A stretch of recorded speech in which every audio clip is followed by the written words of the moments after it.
7 fois le bout de Jéricho. C'est-à-dire, il commence une fois, il revient. Et pendant ce temps, Dieu leur demande de pousser des cris. Amen. Des cris, si comme ils avaient déjà remporté la victoire.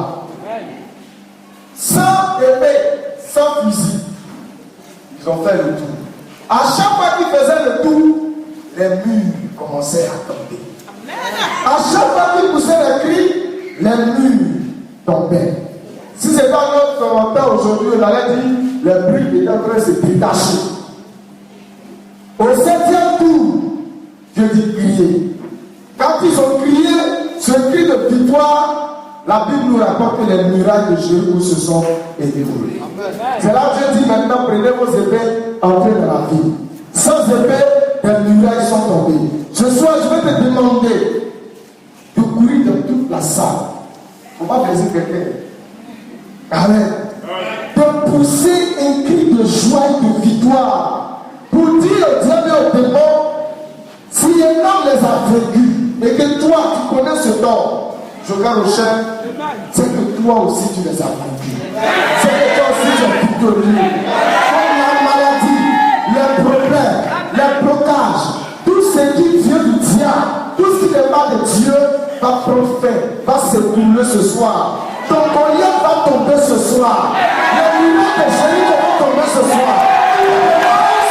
Commence à courir.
Ce soir, nous sommes heureux. Le prophète Néhémie avec le prophète Jean-Louis sommes heureux de venir partager ce moment avec vous. Amen. Voilà. Le Seigneur Jésus est là. Dis à quelqu'un, Jésus est là. Vous allez nous dire un peu la parole de Dieu. Et après, le missionnaire, le prophète Néhémie va passer et vous allez faire voir plus d'offrandes. Mais la parole de Dieu va te faire de la Bible dit qu'au commencement était la parole, dans le livre de Jean, chapitre 1, et la parole était avec Dieu, et la parole était Dieu lui-même. Et elle a été faite chair, et cette parole est venue vivre parmi les hommes, pleine de grâce et de vérité. Amen. Ce n'est pas le thème de ce soir, mais ça veut vous dire que celui qui écoute la parole de Dieu, il rentre en contact avec Dieu lui-même. Et la Bible nous rapporte encore que la foi vient de ce qu'on entend. Ce que tu vas entendre, c'est sur cette parole que ta foi va se fonder. Et lorsque ta foi est fondée sur ce que Dieu dit, le miracle arrive. Parce que ce qui vient de Dieu produit toujours miracle. Ce qui vient de Dieu produit toujours consolation. On va parler un peu des ministères évangéliques. Il y en a 5. La louange, ce n'est pas un ministère. Alléluia. Chanter, ce n'est pas un ministère. Le ministère de la louange. La louange est un exercice spirituel.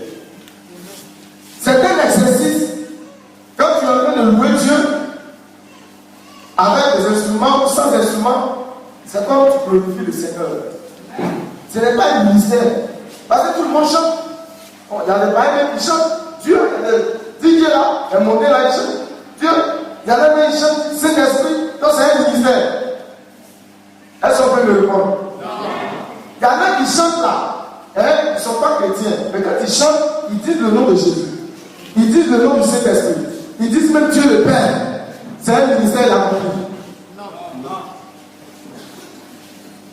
Donc les chrétiens pensent que le ministère, la louange, c'est un ministère évangélique qu'il accomplit. Donc même, trouve que, je ne sais pas, il y a d'autres choses encore. Mais ce soir, tu auras l'occasion de voir que les ministères évangéliques sont tout à fait différents de ce que tu avais déjà entendu auparavant. Amen. Ferme mes yeux. Père Céleste, nous te bénissons ce soir pour la portion de Joker Rocher. Saint-Esprit harmonisateur. Saint-Esprit, toi qui formes, toi qui enseignes, toi qui renseignes, toi qui révèles, toi qui bénis, toi qui console. Tu as formé Joker Rocher, tu lui as transmis la connaissance et à son tour il nous a formés et nous a enseigné. Père, que ce soit ce qu'il a transmis travaille et non moi, et non le missionnaire Némi, et non le missionnaire Longri, mais que ce soit ce qu'il a reçu de toi, travaille ce soir, que sa portion vienne travailler. Que ce soit pas, Seigneur, la missionnaire, prédicatrice, le missionnaire ange, mais c'est toi Jésus, c'est toi le Saint-Esprit, c'est la grâce de Yahvé, et c'est la portion d'un homme qui a tenu tête au diable, qui a reçu ton cœur qui travaille ce soir. Béni sois-tu, au nom puissant de Jésus-Christ, je dis Amen. Les ministères évangéliques sont dans le Saint-Esprit. Amen. Sont dans le Saint-Esprit. Quand nous prenons 1 Corinthiens chapitre 12, l'apôtre Paul par un témoignage des dons spirituels. Et au fur et à mesure qu'il parle, il nous témoigne des dons spirituels. Bon, comme c'est un apôtre, et c'est pas un doyen, prêtre, c'est un grand missionnaire, il a mélangé les ministères, il a mélangé les onctions. Dans les Éphésiens, on a mélangé aussi les spécialités. Mais avec Joker Rocher, comme documentaliste, Joker Rocher ayant reçu la doctrine pure, essentielle, il a pu classer et les dons spirituels à part, les ministères à part, les spécialités à part, les onctions à part. Si on te donne Foutou, Placali, Duri, Kadato, Akede, on met tout ça dans une assiette et puis on te donne à manger. Tu vois que ton estomac ne pourra pas digérer. Il va avoir problème de digestion. Donc souvent quand ce n'est pas un documentaliste qui te transmet la doctrine, il y a toujours mélange.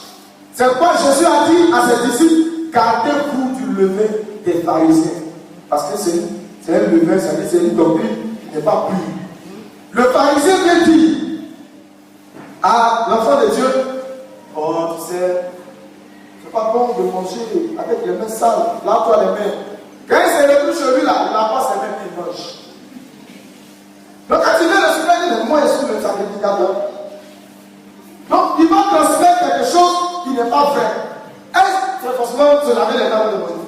Ça c'est une loi que tu avais mise là, mais ça ne tient plus. Aujourd'hui même tu es sur la route, tu vois maïs. Comment t'appelles là? Monsieur les gens, maïs. Tu vois maïs là, tu vas comment? Tu laves les mains. Pour le moment c'est tout long. Quand tu vas par exemple sur la route, tu laves les mains. Non. Même si on garde pas même là. Tiens, tu as fait, on fait venir dans ta haut. Banane pressée, arachide. Donc vous voyez que c'est pas ça là qui va poser le problème quand on va être Dieu. Donc, on dit aussi qu'il faut forcément se voiler. C'est biblique, c'est vrai. Pourquoi il faut se voiler?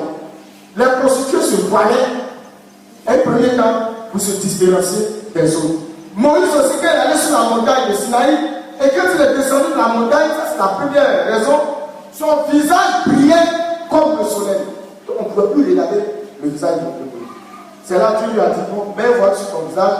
Là, quand tu vas parler, on ne voit pas ton visage, donc moi, on entend ta voix. Parce que son visage brillait. Tu ne peux pas regarder le soleil. Si tu regardes le soleil longtemps, tu vas avoir des problèmes. Donc, c'était ces raisons-là. On dit dans l'assemblée, une femme qui n'est pas voilée et quelqu'un priait le Seigneur ne va pas l'exaucer. Mais Dieu a pas envoyé des cheveux. C'est pas lui-même qui t'a donné les cheveux là. C'est lui-même qui t'a donné ses cheveux. C'est lui-même. Tout ça ne pose pas problème entre lui et puis toi. Est-ce que ce soir je me fais comprendre? Quelqu'un peut dire Amen. Donc si tu t'es voilé, tu n'es pas voilé, ça ne pose pas de problème à Dieu. Ça ne pose pas de problème. C'est à cause de Moïse, il a dit, mets voile sur ton visage, c'est tout. Tu n'es pas Moïse. Il y a même qui ont pris la main de Moïse pour charger. Moïse, enlève tes chaussures, enlève tes chaussures. Et puis alors, c'est pas ça. Avec les Dieu, c'est simple. Simple. Dieu n'est pas compliqué, il n'est pas dictateur, ni tyran. Il va te marginaliser, il va te tyranniser. Tu as peur, quand tu vas à l'église, même. Aujourd'hui, qu'est-ce qui va se passer? Non! Quand tu vas à l'église, tu viens pour être dans la joie et repartir dans la joie. C'est pas les écrits, là où deux, trois sont assemblés, Jésus dit, je suis au milieu d'eux. Et si Jésus est là, Jésus n'apporte pas la peur. Jésus n'apporte pas l'inquiétude. Jésus n'apporte pas la crainte. Jésus n'apporte pas les soucis. Mais quand Jésus vient, si tu es dans le souci, il te décharge. Il y a un problème, il enlève. Il y a maladie, il enlève. Si tu es malade, tu es triste parce que tu dois te soigner. Si la maladie n'est plus là, est-ce que tu es toujours triste? Donc la présence de Dieu n'attriste pas l'homme. Or, dans ces religions où ce n'est pas la doctrine pure, tu es triste. Quelque part, à San Pedro, un prédicateur a dévalisé une maison, a eu le fort. Il dit la télévision est possédée. Les chaînes de la femme sont possédées par un esprit. Quoi encore là? Fauteuil, congélateur, tout ce qui est dans la maison, il y a esprit dedans. Lui doit faire la délivrance de la maison. Donc la famille doit vider complètement tout ce qui est dans la maison et lui apporter ça. Là, il doit faire la délivrance. Ok. Et ils ont apporté. Quelque chose après, la femme sera chez l'homme de Dieu, le père spirituel, d'après eux. Elle trouve la télévision au salon, le frigo de la cuisine, ses chaînes sur la femme du pasteur. Tout ce qui est dans chez eux est chez le pasteur. Elle dit, mais pasteur, si tu n'as plus fait la délivrance pour nous ramener, il dit, le Seigneur dit, si on ramène le démon, va toujours le venir. Il y a quelqu'un, c'est ça où. C'est ça où. Elle a tout perdu avec son mari. Ce n'est pas ça. Dieu ne te rend pas esclave. Dieu ne t'appauvrit pas. Dieu, il te demande juste. Tu as eu, donc moi, on va faire le. Comme aujourd'hui on va faire. Alléluia. C'est comme ça. Et là, il te bénit. C'est là qu'il te bénit. Maintenant, si il y a un esprit qui n'est pas de Dieu, lui va te dire, c'est que tu n'as pas même la foi envoyée. Donc aujourd'hui, la paix est donnée sur ce que vous avez. C'est ça. Et vous voyez, la bénédiction va venir. Parce que la missionnaire, ou bien nous les missionnaires, on ne va pas vous dire, allez-y, allez-y aux États-Unis, allez ramasser l'argent de Bill Gates pour nous envoyer. Tu connais même pas Bill Gates. Donc, ce soir, sachez que les ministères, c'est à travers les ministères que le Saint-Esprit se manifeste, Jésus se manifeste. Donc c'est un domaine spécifique, un domaine réservé à tel groupe de personnes, à tel groupe, à tel groupe, à tel groupe. Et il y en a 5 ministères. 5 ministères, ceux qui prennent les 5. Je ne vais pas dire, je ne vais pas rentrer dans tous les détails, parce qu'il y a plus de francs. Donc je ne rentre pas dans les détails, je passe dessus. Fio, si tu vas voir les détails, on verra ça avec toujours. Dis Amen. Amen. Donc les 5 ministères, le premier ministère, c'est le ministère de révélation. Le ministère de révélation accompli par les prophètes. Ce ministère est accompli par les prophètes. Ils reçoivent de Dieu et ils transmettent. Amen.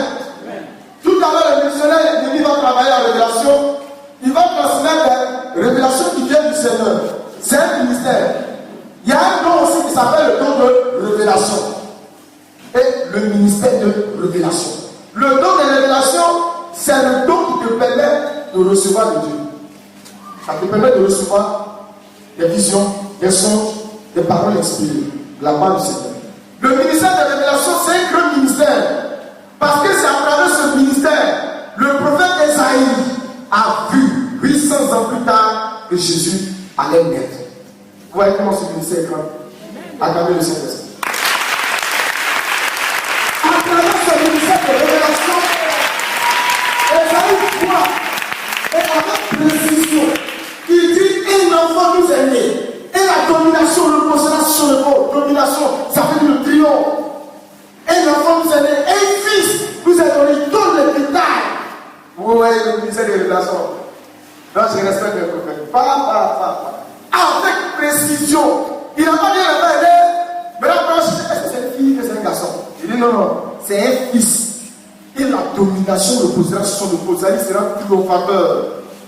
On l'appellera admirable, conseiller, prince de paix, Dieu puissant, avec détail. Plus tard, il dit comment il va mourir. Qui a pris à ce qui nous était avancé. Il a répondu le bras de l'Éternel. Il s'est élevé devant nous comme il fait blanc, comme un rejeton qui sort d'une tête desséchée. Il n'avait rien pour nous plaire. Quand son visage était défiguré, son aspect n'avait rien. Et Isaïe a détaillé par le ministère de révélation comment va naître le Fils de Dieu, le Messie, comment il va mourir. Et sa mort là, ça produit quoi? Il dit: Dieu a fait tomber sur lui le châtiment qui nous donne la paix. Ah ouais, acclame ce Saint-Esprit.